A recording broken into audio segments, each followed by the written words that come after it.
Halo Bunda, kami terapis dari Harapan Bunda Baby Masa Center Semarang akan menjelaskan mengenai alat nebulizer dan komponen perlengkapannya pada penggunaan terapi uap untuk kondisi anak batuk pilek.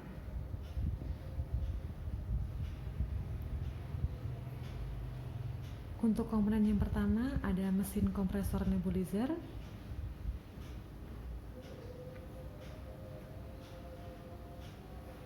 yang kedua ada selang nebulizer yang nantinya akan menghubungkan antara mesin nebulizer dan juga tempat obat.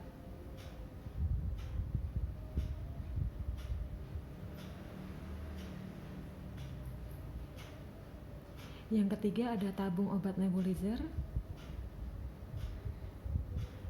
Kemudian ada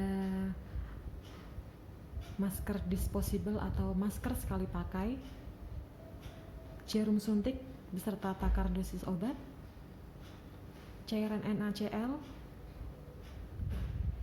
kemudian ada Ventolin, dan juga ada alkohol swab yang digunakan untuk membersihkan masker disposable.